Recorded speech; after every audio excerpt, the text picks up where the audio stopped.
quadrinho, na minha história, na minha formação leitora,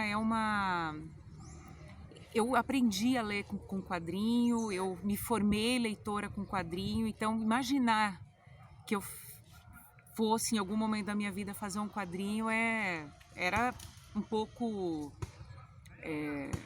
ilusório, assim, idealista, mas deu certo, o que me deixa muito contente.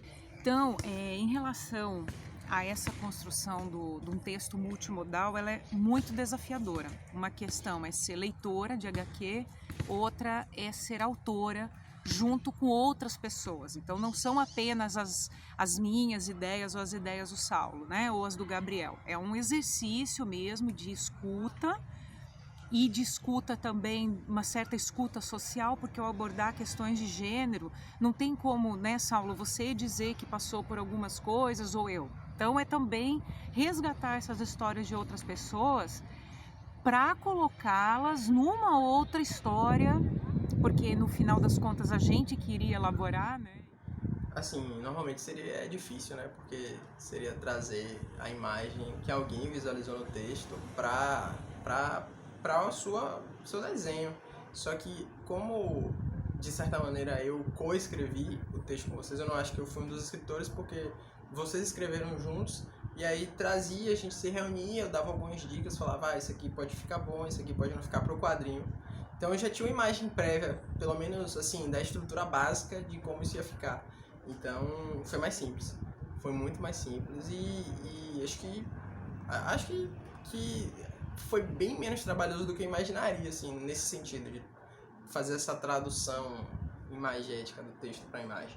Eu acho que quando a gente está pensando num texto que une essas materialidades, o linguístico e o imagético, há uma série de desafios, né? Como concentrar questões porque não dá para dizer que há uma complementação. Eu acho que isso é difícil, falar assim, a imagem complementa o verbal, o escrito, né? Eu acho que não é por aí. Eu acho sim que em alguns momentos a imagem dá conta de certos aspectos para situar o leitor sobre o espaço e tudo mais, né? Uma certa ancoragem narrativa, mas ao mesmo tempo há pontos que são muito complicados, né? E conversando com o Gabriel isso ficou mais claro para mim. Então foi um processo difícil, mas de muito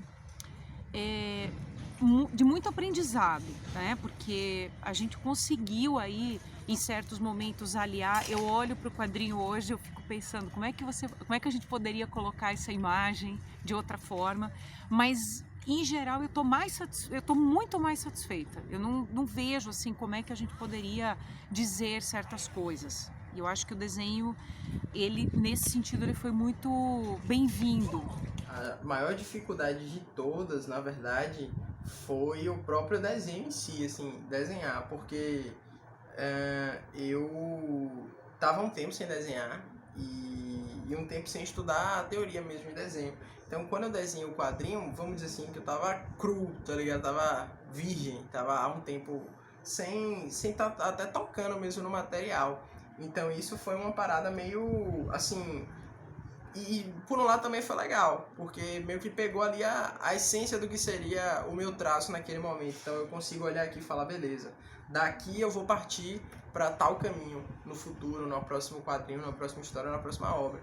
Então acho que a dificuldade maior foi essa mesmo, foi conseguir executar. Então eu acho que é um processo complicado, né? Porque aí é um texto que precisa trazer esses gestos nessas materialidades, na linguística e na imagética. Então é difícil, é bem difícil. Tá? No desenho, às vezes é muito comum que a gente visualize uma coisa assim na cabeça da gente, quero fazer um quadrinho com tal coisa, quero fazer um desenho de tal maneira, só que você não acaba desconsiderando o contexto ali da sua produção, as suas condições materiais mesmo, as suas condições técnicas de execução daquilo.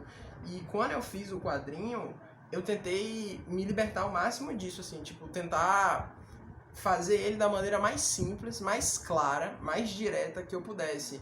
Então, no traço eu tentei fazer isso, na diagramação mesmo dos quadros eu tentei fazer isso, no enquadramento dos personagens.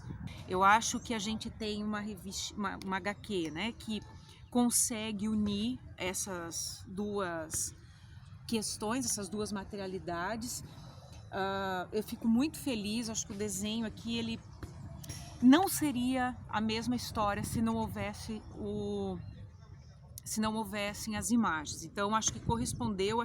Então acho que a maior parada foi essa, assim, de conseguir visualizar algo levando em consideração todas as condições materiais, todas as condições de produção, todas as minhas capacidades técnicas naquele momento, levando em consideração a nossa capacidade enquanto roteiristas, e conseguir ter o pé no chão na hora de desenhar. Tanto que quando eu olho esse quadrinho, eu não sinto assim, porra, velho, eu poderia ter feito melhor, porque eu fiz dele o que eu conseguiria fazer naquele momento, da maneira mais simples, simplória, honesta possível.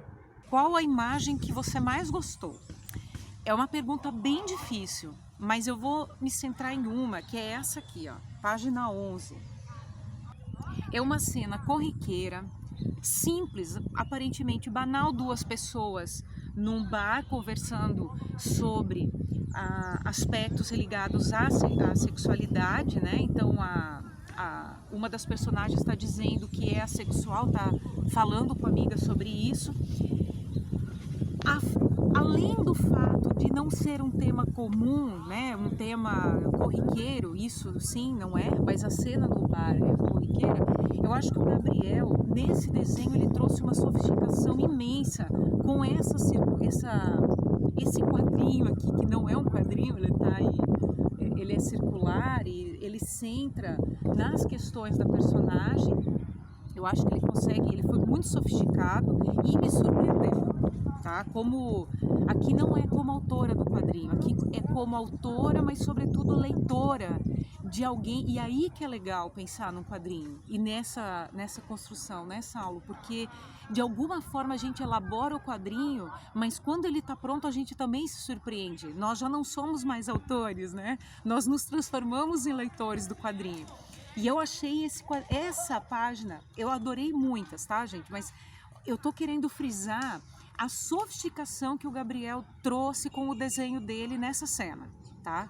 Eu achei muito sofisticado. Eu leio e falo, isso aqui não é meu. Foi outra pessoa que fez esse quadrinho, né? Que eu achei muito sofisticado. Essa página aqui, página 7, porque é a mais cinematográfica. E dentre todas, a página 7, ela é a única que consegue se contar perfeitamente, sem qualquer necessidade de um balão. Tudo bem que a gente seria um balão aqui para dar um contexto melhor, um suporte através da fala, mas você consegue entender perfeitamente essa história. E eu acho que apesar das outras histórias envolverem violência direta, essa história ela é muito sutil, ela é muito singela. E eu acho que isso é a parada que mais me cativa dela, assim. Eu acho que essa foi a que eu mais senti orgulho, que eu terminei e falei, velho, essa é minha favorita, independente do que vier depois. Apesar de eu gostar de muitas páginas daqui, principalmente somente dessa, por causa do layout, mas eu acho que a página 7 se resolve perfeitamente.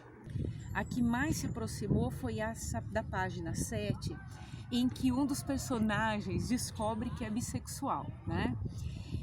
E uma das conversas que nós tivemos nessa aula, você se lembra, era a seguinte: nós não queríamos tornar explícitas certas questões, como o beijo, né? De modo que o debate enfocasse o beijo, quando na verdade o que está em jogo é a angústia do personagem em se perceber, em se descobrir bissexual. Eu acho que o texto, ele era simples e ele era muito objetivo, assim, no que ele queria. Então ele permitiu com que eu conseguisse concentrar isso, assim, dentro do desenho. Você vê que todos os elementos que estão ali, eles funcionam para aquilo.